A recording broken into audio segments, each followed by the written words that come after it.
पश्चिम बंगाल में जीत का दावा तो बीजेपी के तमाम नेता कर रहे थे, मगर बम्पर जीत को लेकर सबसे ज्यादा आश्वस्त थे गृह मंत्री अमित शाह।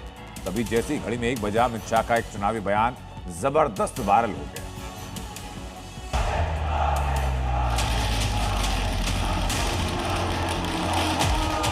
8 बजे बैलेट बॉक्स खुलना शुरू होगा, 9 बजे पहला राउंड, 10 बजे दूसरा राउंड, 1 बजे काउंटिंग समाप्त और बीबी दीदी टाटा गुड बाय। जानते हैं कि अमित शाह ने यह बयान क्यों दिया था?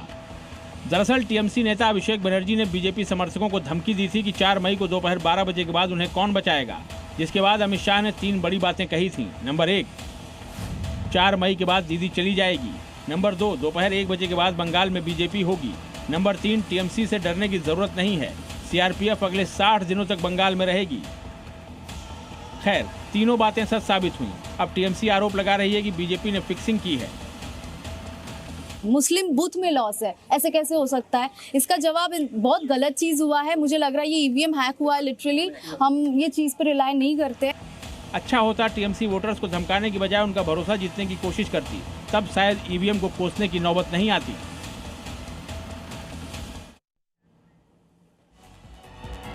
कैमरे के सामने भले ही पीएम मोदी, अमित शाह या सीएम योगी सक्रिय दिखाई दिए, तो बंगाल चुनाव जीतने के लिए बीजेपी ने 5 धुरंधरों की टीम तैयार की थी, जो 5 साल से बंगाल में होमवर्क कर रही थी। अब सहना नहीं है, अत्याचारियों को हटाना है। बस इसके लिए ही बीजेपी ने 2 स्तर पर अपना बंगाल प्लान तैयार किया। पहला प्लान पश्चिम बंगाल के कोने कोने में आक्रामक जनसभाएं करना, दूसरा प्लान स्थानीय नेताओं के साथ वॉर रूम में चुनावी रणनीति बनाना। जानकारी के मुताबिक बंगाल फतेह करने के लिए बीजेपी ने अपने 5 धुरंधरों को मैदान में उतारा, जिन्होंने 2021 से ही बंगाल में चुनावी तैयारियां शुरू कर दी थी। इनमें पहला नाम केंद्रीय मंत्री भूपेंद्र यादव का है।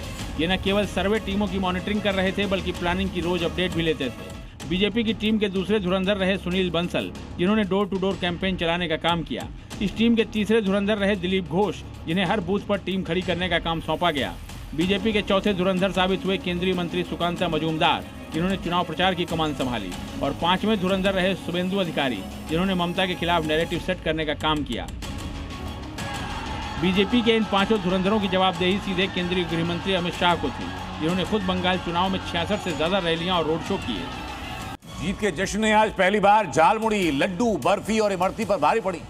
जैसे ही चुनाव के नतीजे आना शुरू हुए, बीजेपी के तमाम दफ्तरों में हलवाइयों ने कढ़ाई चढ़ा दी, मगर बाजी मारी 10 रुपए वाली झालमुड़ी ने। जिसकी 2 तस्वीरें इस वक्त आपकी टीवी स्क्रीन पर हैं। पहली तस्वीर दिल्ली में बीजेपी दफ्तर की है। पतीसे से लेकर लड्डू, बर्फी, जलेबी तक सब कुछ सामने सजा है। जो नहीं सजा है, बस डिमांड कीजिए और फौरन तैयार। लेकिन झालमुड़ी का क्रेज कुछ ऐसा चढ़ा कि लोगों ने शाही रसगुल्ले तक को मुंह नहीं लगाया। बस हर जगह डिमांड में रही झालमुड़ी। आलम कुछ ऐसा कि बधाई वाले गुलदस्ते की जगह भी आज झालमुड़ी ने ही ले ली।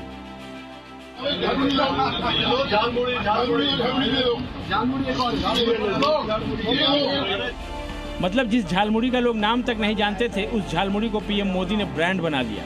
बता दें कि चुनाव के दौरान पीएम मोदी ने अचानक झालमुड़ी की एक दुकान पर जाकर किसी ग्राहक की तरह झालमुड़ी खाई थी और बाकायदा उसके पैसे भी चुकाए थे। पीएम का ये आम आदमी वाला अंदाज बंगाल की जनता के साथ ही वर्ल्ड लेवल पर ट्रेंड में आ गया।